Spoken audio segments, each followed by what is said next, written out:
Assalamualaikum warahmatullahi wabarakatuh. Perkenalkan, nama saya Vanessa Eka Putri. Di sini saya akan mempresentasikan tugas individu dalam menelaah artikel dari mata kuliah Sistem Informasi Akuntansi Manajemen dengan dosen pengapu Ibu Dr. Asniati dari program Studi Magister Akuntansi Fakultas Ekonomi Universitas Andalas Padang tahun 2022. Baiklah, masuk ke dalam judul pertama artikel, yaitu The Wheel of Dynamic Pricing Toward Open Pricing and One-to-One Pricing in Hotel Revenue Management oleh Pilar Talon Balestero, Marta Nieto Garcia, Lydia Gonzalez Serrano pada tahun 2022, yaitu roda penetapan harga dinamis menuju penetapan harga terbuka dan penetapan harga satu lawan satu dalam manajemen pendapatan hotel. Introduction. Yang pertama ada penggunaan data, yaitu dengan mengubah sistem manajemen pendapatan. Kemudian ada big data. Munculnya big data telah membentuk kembali sistem pemrosesan informasi di berbagai industri. Salah satu yang paling terdampak tentu industri dari perhotelan.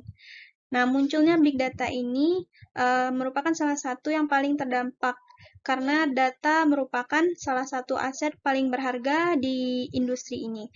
Jadi teknologi big data ini telah mengubah sistem pemrosesan informasi hotel dan juga menawarkan peluang besar untuk manajemen pendapatan.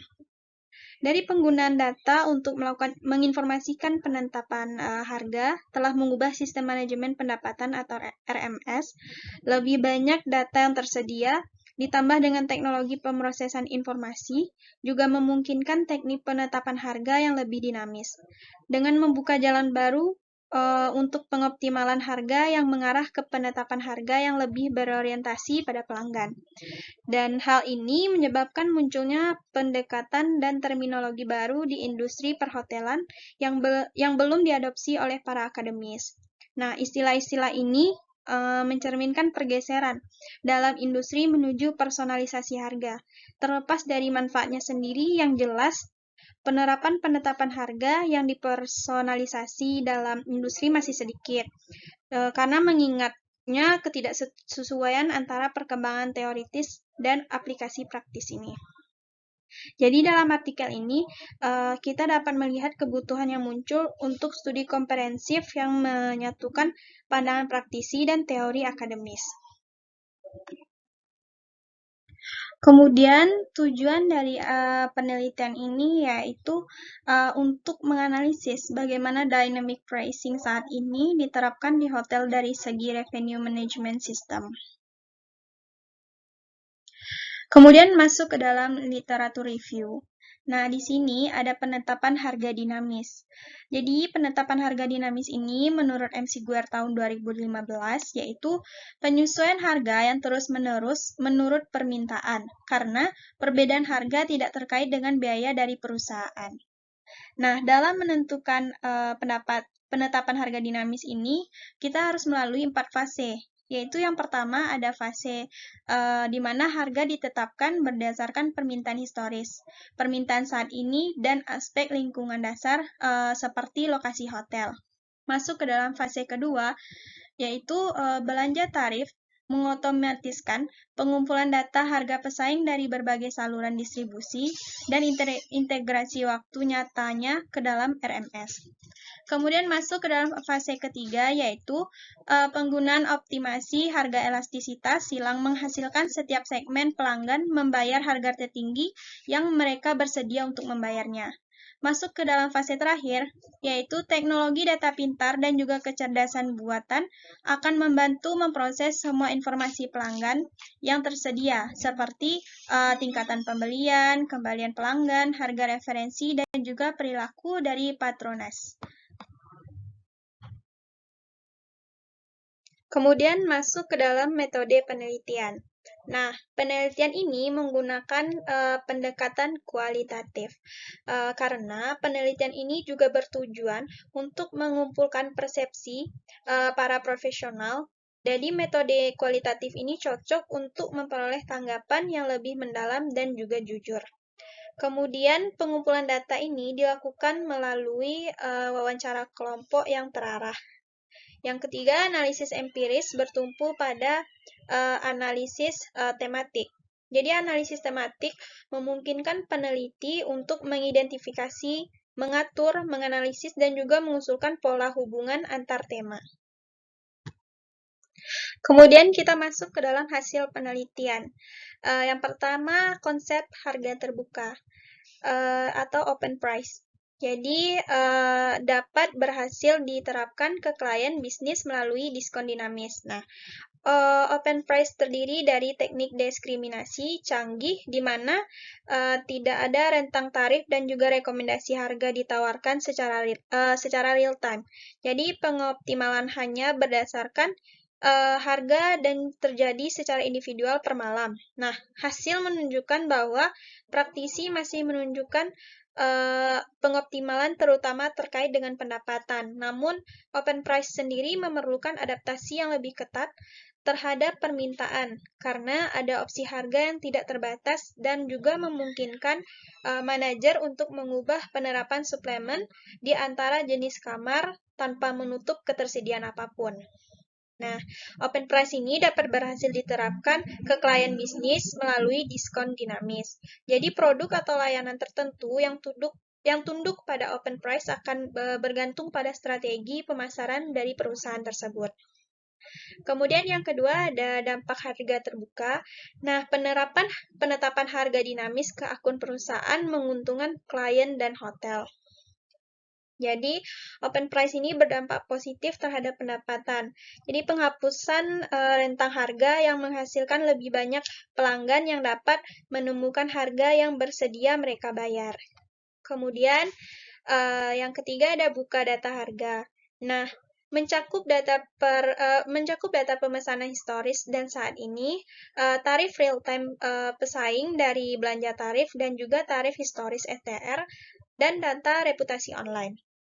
Jadi, buka data harga ini revenue management system terbaru dapat mengandalkan teknologi big data yang membantu integrasi volume tinggi informasi terstruktur dan juga yang tidak terstruktur secara real time untuk tujuan peramalan permintaan. Jadi, informasi ini mencakup data pemesanan historis dan saat ini tarif real-time pesaing, kemudian dan tarif historis STR dan data reputasi online. Kemudian ada KPI. Nah, di sini ada THRM menjadi lebih populer di industri ini, tetapi ada keraguan mengenai tingkat penerapan yang sebenarnya. KPI ini yang paling umum untuk praktisi, terutama berkaitan dengan pendapatan, bukan dari nilai pelanggan. Kemudian, hal ini juga sering dikaitkan dengan kendala teknologi atau persepsi bahwa itu tidak relevan untuk strategi hotel. Dan hal yang sama dapat dikatakan tentang laba operasi kotor per kamar yang tersedia. Kemudian yang kelima ada buka harga masa depan. Nah, meskipun open price masih dalam tahap awal, integrasi penuh dari data yang tersedia ke dalam algoritma harga sangat penting untuk mengoptimalkan kinerja open price. Jadi, revenue management system ini harus mampu menyediakan data yang dapat ditindaklanjuti dan dengan demikian menghindari akumulasi informasi yang tidak terkelola. Jadi, merupakan salah satu masalah terbesar pada saat ini. Kemudian yang terakhir ada harga 1 lawan 1. Jadi penetapan harga 1 ke 1 itu memperhitungkan nilai seumur hidup pelanggan yang mendorong hubungan jangka panjang dengan pelanggan. Jadi perkembangan OP ini bergerak menuju konsep one-to-one pricing. Jadi setelah konseptual, penetapan harga 1 ke 1 ini memperhitungkan nilai seumur hidup pelanggan yang mendorong hubungan jangka panjang dengan pelanggan.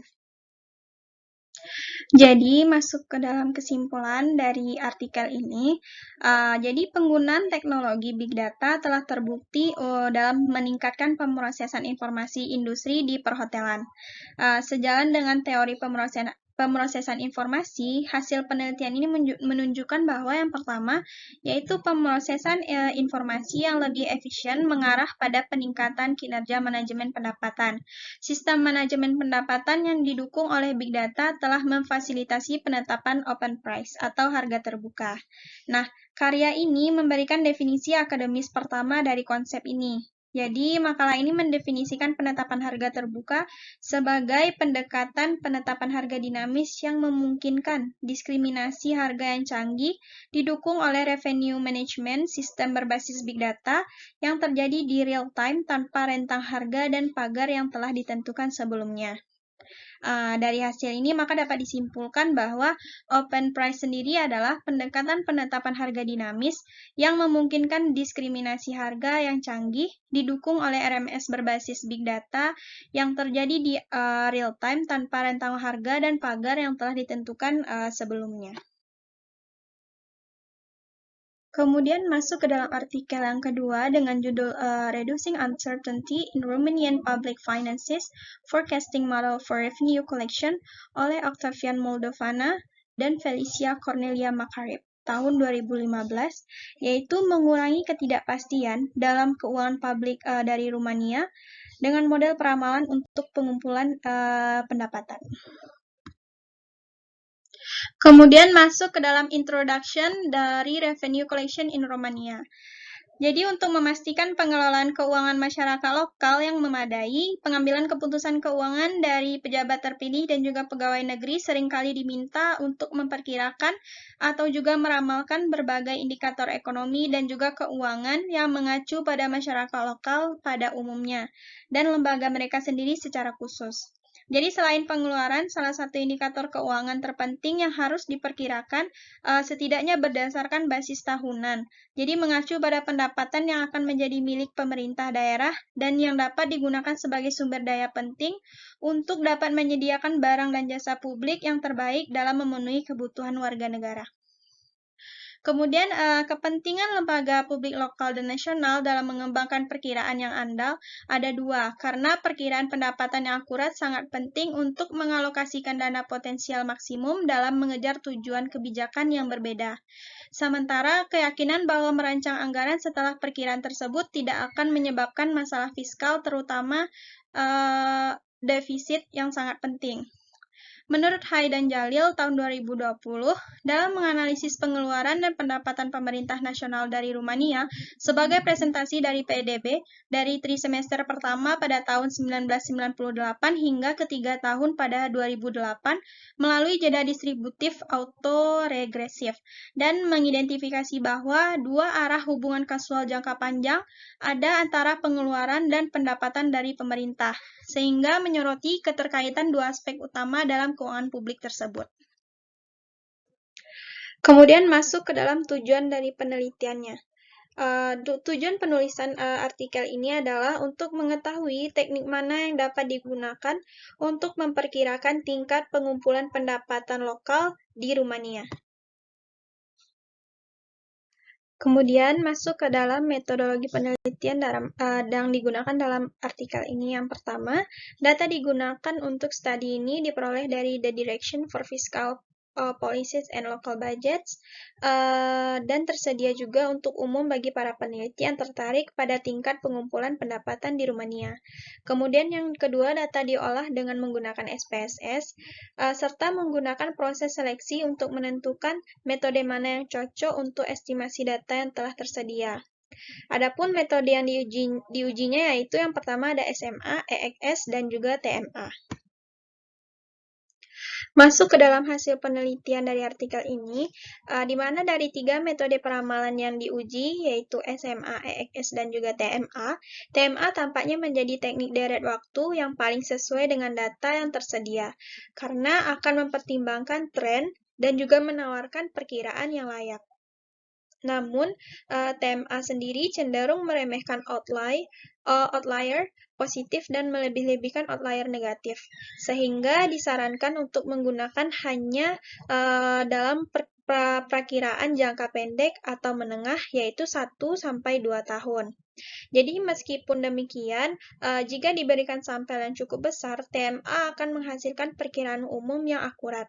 Tetapi dapat membuktikan dirinya tidak dapat diandalkan atau tidak akurat dalam kasus-kasus individual, terutama jika data menunjukkan fluktuasi yang tinggi di masa lalu. Nah, selain itu, TMA merupakan metode estimasi yang sangat sederhana yang dapat dilakukan baik menggunakan perangkat lunak PC atau dengan pena dan kertas.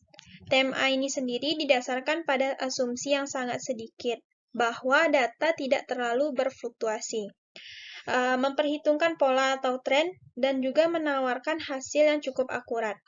Dengan demikian, dapat digunakan bahkan oleh pegawai negeri dari komunitas yang lebih kecil atau yang tidak memiliki akses ke metode yang lebih kompleks, peralatan informasi canggih, atau yang mungkin merasa tidak aman dalam menerapkan teknik peramalan yang rumit yang memerlukan lebih banyak data dan perhitungan untuk membuat skenario di masa depan. Kemudian yang terakhir masuk dalam kesimpulan dari artikel ini. Jadi dari hasil analisis dapat disimpulkan bahwa TMA adalah teknik deret waktu yang paling cocok untuk jenis data khusus ini. Selanjutnya untuk menilai keakuratan dari TMA sendiri sebagai teknik peramalan jangka menengah. Baik, terima kasih. Sekian presentasi dari saya dalam telaah 2 artikel mengenai Revenue and Cash Collection Process and Controls pada chapter ke-8. Sekian, apabila ada salah kata mohon maaf. Terima kasih. Wassalamualaikum warahmatullahi wabarakatuh.